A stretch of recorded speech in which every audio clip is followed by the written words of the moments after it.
Hello and welcome to Prince Civil Services YouTube channel. My name is doctor Sanchit. आप सभी का स्वागत है प्रिंस सिविल सर्विसेज के यूट्यूब चैनल पे। और आज की वीडियो जो कि करंट अफेयर से रिलेटेड है का टॉपिक है आप नाउ अ नेशनल पार्टी। तो रिसेंटली एक न्यूज आई दैट आपको नेशनल पार्टी घोषित कर दिया गया है। आम आदमी पार्टी को नेशनल पार्टी घोषित कर दिया गया है। तो हम उसी टॉपिक से रिलेटेड टॉपिक चूज कर रहे हैं कि इंडिया में नेशनल पार्टी कैसे डिफाइन की जाती है, क्या कोई क्राइटेरिया है नेशनल पार्टी को डिफाइन करने का, इलेक्शन कमीशन किस बेसिस पे किसी पार्टी को नेशनल पार्टी घोषित कर सकती है। तो ये है हमारा आज का वीडियो। आइए स्टार्ट करते हैं। सबसे पहले जैसे कि मैंने आपको बताया हमने ये टॉपिक क्यों चूज किया है, क्योंकि recently election commission of India ने आपका आम आदमी पार्टी यानी कि आपको नेशनल पार्टी घोषित कर दिया है। और लिस्ट में से आपका all India Trinamool Congress, national Congress party NCP and nationalist Congress party NCP and communist party of India that is CPI, इनको आपका रिमूव कर दिया है लिस्ट से। तो ऐड किया आपको एंड रिमूव किया 3 अदर पार्टीज को। इसके अलावा इलेक्शन कमीशन ने कुछ स्टेट पार्टीज को भी उनका जो स्टेट पार्टी का स्टेटस था वो वापस ले लिया गया है। So you can check here. But the most important point is national party या स्टेट पार्टी के लिए आप किस पार्टी को या किसको देना है नहीं देना है स्टेटस कैसे डिसाइड करते हैं, वो हमारा मुद्दा है, वो हमारा टॉपिक है डिस्कशन का इस वीडियो का। जान लेते हैं कि इंडिया में नेशनल पार्टीज कौन कौन सी हैं। तो अभी जो लिस्ट को अपडेट किया गया है तो उसके अकॉर्डिंग इंडिया में अब 6 नेशनल पार्टीज हैं, सॉरी 5 नेशनल पार्टीज हैं। बीजेपी, कांग्रेस, सीपीआईएम सीपीआईएम यानी कि Marxist, Bahujan Samaj party, national peoples party, आम आदमी पार्टी या आप। तो टोटल लिस्ट में 6 पार्टीज हैं, आपको ऐड किया गया है और जो 3 और पार्टीज उसको रिमूव किया गया है। सो ये अपडेटेड लिस्ट है इंडिया में नेशनल पार्टीज का, जो कि इशू किया जाता है इलेक्शन कमीशन ऑफ इंडिया के द्वारा। तो आप देख सकते हैं दीज आर द 6 पार्टीज और उनके ये इलेक्शन सिंबल्स हैं। नाउ अब हम आते हैं मेन मुद्दे पे that what is a national party. तो जैसे कि नाम से ही पता चल रहा है, वो पार्टी जो कि नेशनली प्रेजेंस रखती है या नेशनल लेवल पे अपना प्रेजेंस रखती है, और उसके बजाय और जो पार्टीज होती हैं वो किसी स्टेट या सिंपली एक रीजन के अंदर अपना प्रेजेंस रखती हैं, उनको स्टेट पार्टीज बोला जाता है। बट जो पार्टी आपका नेशनल लेवल पे एक्टिव हो या अपना प्रेजेंस रखती हो उसको आप नेशनल पार्टी बोलेंगे। अब यहां पे ये तो क्रूड डेफिनेशन था कि नेशनल लेवल पे या नेशनल प्रेजेंस रखना नेशनल पार्टी कहलाता है। But there is a exact criteria, बहुत ही टेक्निकल क्राइटेरिया है, इलेक्शन कमीशन ऑफ इंडिया ने बनाया है।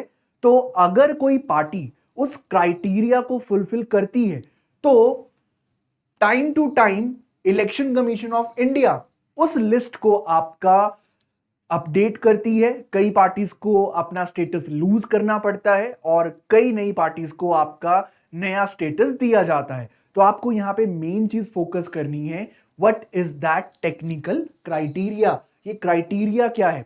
अगर आप प्रिपेयर कर रहे हैं एग्जाम्स के लिए तो आपका जो मेजर फोकस रहेगा दैट क्वेश्चन आएगा, उसमें पूछा जाएगा अमंग द फॉलोइंग, आपका किसी भी स्टेट या किसी भी पॉलिटिकल पार्टी को नेशनल पार्टी या स्टेट पार्टी आप कैसे घोषित कर सकते हैं, उसके लिए क्राइटेरिया क्या है वो हम अभी डिस्कस करते हैं। आइए देखते हैं। सबसे पहले कोई भी पार्टी अगर उसको नेशनल पार्टी आपका स्टेटस देना है तो उसके लिए क्राइटेरिया क्या है।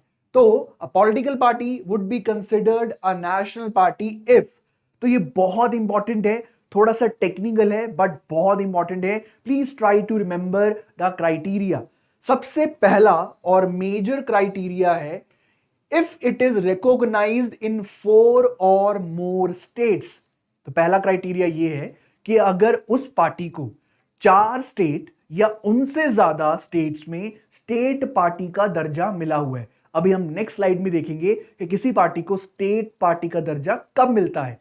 बट यहां पे हम नेशनल पार्टी डिस्कस कर रहे हैं। अगर कोई पार्टी 4 स्टेट्स या उससे भी ज्यादा स्टेट्स में स्टेट पार्टी रिकॉग्नाइज हो गई है तो वो ऑटोमेटिकली आपका नेशनल पार्टी के लिए एलिजिबल हो जाती है। That is the first criteria. इसके अलावा if its candidates polled at least 6% of total valid votes in any 4 or more states in the last Lok Sabha or Assembly elections। तो पहला criteria 4 states या उससे ज्यादा उसमें स्टेट पार्टी है। दूसरा, अब इलेक्शन हुए लोकसभा के लिए या आपका असेंबली के लिए, तो अगर लोकसभा के इलेक्शन में 4 स्टेट या उनसे ज्यादा स्टेट्स में जितने भी आपके वैलिड वोट्स डले, अगर उसका 6% पार्टी क्रॉस कर जाती है, एटलीस्ट 6% या उससे ज्यादा, तो वो एलिजिबल हो जाती है नेशनल पार्टी के लिए। उसके साथ साथ ये एक नंबर 1 कंडीशन कि 6% से ज्यादा वोट होना चाहिए। दूसरा कंडीशन ये है कि at least 4 MPs in the last Lok Sabha polls, और उसके पिछले जो लोकसभा इलेक्शंस हैं उसमें आपके 4 MPs होने चाहिए। तो ये अगर क्राइटेरिया फुलफिल कर दिया तो नेशनल पार्टी बन सकती है। लास्ट क्राइटेरिया आता है if it has won at least 2% of total seats. तो जितनी भी सीट्स हैं, अगर उसका 2% आपका जो टोटल सीट्स का अगर वो जीत गई है लोकसभा के इलेक्शन में, और वो जो 2% सीट्स होनी चाहिए वो नॉट लेस देन 3 स्टेट से। अगर मान लीजिए मैं क्रूड एग्जाम्पल देता हूं, 100 सीट्स हैं तो इसका 2% 2, यहां पे आप मान लीजिए कि 200 है तो 200 का 2% जो होना चाहिए वो आपका टोटल 3 स्टेट या उससे ज्यादा से सीट्स आनी चाहिए। तो इससे पता चलता है कि पार्टी का नेशनल प्रेजेंस है, तो आप उस पार्टी को नेशनल पार्टी के लिए कंसिडर कर सकते हैं और वो एलिजिबल हो जाती है नेशनल पार्टी बनने के लिए। अभी हम जो आप वाला मुद्दा डिस्कस कर रहे हैं कि आपको क्यों दिया गया नेशनल पार्टी का स्टेटस, तो वहां पे आपने ये फर्स्ट क्राइटेरिया फुलफिल कर दिया था क्योंकि वो 4 स्टेट्स में आपका स्टेट पार्टी रिकॉग्नाइज हो गई थी, तो इसी के चलते उसको नेशनल पार्टी बना दिया गया। तो आइए सेकंड चीज पे, किसी भी पार्टी को स्टेट पार्टी कब घोषित किया जा सकता है, डिक्लेयर किया जा सकता है, तो उसको भी कंडीशंस फुलफिल करनी पड़ेंगी। क्या कंडीशन है? Number 1, at least 6% of the vote share in the last assembly election and have at least 2 MLAs। जो अभी असेंबली के लिए इलेक्शन हो उसमें कम से कम 6% वोट शेयर होना चाहिए और साथ ही साथ 2 MLAs सिलेक्ट होने चाहिए, इलेक्ट होने चाहिए। तो इस कारण आप उस पार्टी को स्टेट पार्टी घोषित कर सकते हो। या 6% वोट शेयर हो लास्ट लोकसभा इलेक्शन में और उस स्टेट से आपका 1 MP उस पार्टी से हो। तो अगर असेंबली इलेक्शन की बात की जाए तो वोट शेयर 6% रहना चाहिए, बट MLA कितने होने चाहिए? 2। अगर आप लोकसभा के इलेक्शन की बात करो तो वोट परसेंटेज 6% रहना चाहिए, बट यस वहां से आपका एटलीस्ट 1 MP इलेक्ट होना चाहिए उस स्टेट से। तो ये कंडीशन फुलफिल करेंगे तो आप स्टेट पार्टी बन सकते हैं। Next, at least 3% of the total number of seats और 3 seats which ever is more. तो अगर उस स्टेट में असेंबली इलेक्शंस हुए और वहां से आपने टोटल सीट्स का कितना? टोटल सीट्स का 3% सीट आपने जीत लिया, या 3 seats which ever is more, जो ज्यादा होगा वो कंसिडर किया जाएगा। तो यहां पे अगर टोटल सीट 100 हैं तो आपने अगर 3 सीट्स जीत ली तो आप इजीली रिकॉग्नाइज हो जाएंगे स्टेट पार्टी के लिए। Last third criteria, at least 1 MP for every 25 members और any fraction allotted to the state in the Lok Sabha. और लास्ट आता है have at least 8% of the total valid votes in the last assembly election और Lok Sabha election from the state. तो हमने different criteria discuss किए। First criteria जो हमने डिस्कस किया उसमें number of vote share, percentage of vote share plus कुछ seats MP की और MLA की। अब ये जो लास्ट क्राइटेरिया मैंने आपको बताया, यहां पे कोई क्राइटेरिया नहीं है कि MLA जीते ना जीते, MP जीते ना जीते, बट यस अगर आपने 8% वोट शेयर ले लिया आपके वहां के असेंबली के इलेक्शन में या लोकसभा के इलेक्शन में, कोई जीतता है कोई नहीं जीतता है, बट हाँ 8% आपके पार्टी को मिल गए तो आप स्टेट पार्टी घोषित कर दिए जाएंगे। तो ये है क्राइटेरिया आपका नेशनल पार्टी का और स्टेट पार्टी का। अब यहां पे बात आती है प्रेजेंट केस की कि आप आम आदमी पार्टी कहां फिट हो रही थी इस क्राइटेरिया में।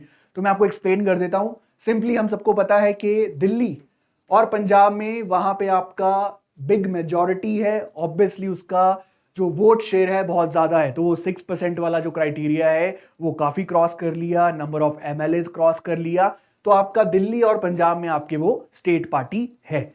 अब उसके बाद बात आई गोवा की। तो गोवा असेंबली इलेक्शन हुए आपके मार्च लास्ट ईयर, तो वहां पे उसने 6.77% वोट गार्नर कर लिए। ठीक है, तो दिस इज ऑल्सो आपका हो गया। अब यहां पे तो क्या हुआ कि जब वो गुजरात हिमाचल इलेक्शन की बारी आई तो वहां पे वो 3 स्टेट्स में आपका पहले से ही स्टेट पार्टी बन चुकी थी। अब उसे सिर्फ एक स्टेट में स्टेट पार्टी का टैग चाहिए था, और वो कब मिला उसे? वो मिला आपका गुजरात में जब इलेक्शंस हुए। तो गुजरात में जब इलेक्शन हुए तो वहां पे उसका वोटिंग शेयर 13% था। 13% जब उसका शेयर आया तो वो क्रॉस कर गया आपका 8% वाला बैरियर, और 3 स्टेट पहले स्टेट पार्टी घोषित हो चुका था, और अब 4th स्टेट में जैसे ही उसने 13% वोट गार्नर किए तो वो 4th स्टेट में भी स्टेट पार्टी बन गया। और आते हैं वापस हमारे फर्स्ट क्राइटेरिया की तरफ कि अगर कोई पार्टी 4 और मोर स्टेट्स में स्टेट पार्टी है तो वो आपका नेशनल पार्टी बनेगा, उस वो एलिजिबल हो जाता है नेशनल पार्टी बनने के लिए। So that was a very small topic, but yes आप सबको नॉलेज होना चाहिए कि कैसे स्टेट पार्टीज घोषित की जाती हैं, कैसे नेशनल पार्टीज घोषित की जाती हैं। सो प्रेजेंट कॉन्टेक्स्ट में आपका जो आप है उसको नेशनल पार्टी बनाया गया, और जो रिमेनिंग 3 पार्टीज थी उनको यहां से एग्जिट करवाया गया। दैट इज योर कौन कौन सा? All India Trinamool Congress, nationalist Congress party NCP, and Communist Party of India. So that was a very small video related to a current affair topic. I hope you have got an idea. So thanks for watching. Please subscribe to our channel Prince Civil Services. इस video को like करें, share करें, and you can ask further question in the comment section also. So thank you. Thanks for watching. Keep learning, keep watching the videos.